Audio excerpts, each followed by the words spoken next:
ಸದ್ಯ ಈ ವಕೀಲರದೇ ಸಿಕ್ಕಾಪಟ್ಟೆ ಸದ್ದು ಸುದ್ದಿ.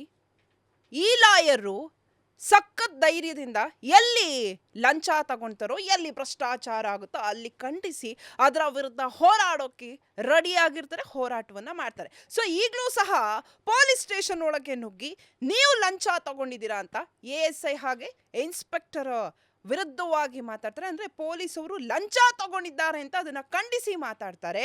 ಸೊ ಮಾತಾಡಬೇಕಾದ್ರೆ ಅಲ್ಲಿ ಸ್ವಲ್ಪ ಇನ್ಸ್ಪೆಕ್ಟರ್ಗೂ ಇವ್ರಿಗೂ ಮಾತುಕತೆ ಆಗುತ್ತೆ. ಇವರು ಟ್ರಾನ್ಸಾಕ್ಷನ್ ಐಡಿ ಎಲ್ಲವನ್ನ ತೋರಿಸಿ ನೀವು ಲಂಚ ತಗೊಂಡಿದ್ದೀರಾ ಅಂತ ಡೈರೆಕ್ಟಾಗಿ ಹೇಳ್ತಾರೆ.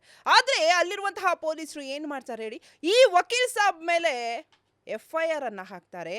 ಸೊ ಇವರು ಅಲ್ಲಿಗೆ ಬಿಟ್ಟಿಲ್ಲ, ಆ FIRಗೂ ಡೋಂಟ್ ಕೇರ್ ಅಂತ ಹೊರಗೆ ಬಂದು ಸೋಷಿಯಲ್ ಮೀಡಿಯಾದಲ್ಲಿ ವಿಡಿಯೋವನ್ನ ಮಾಡ್ತಾರೆ.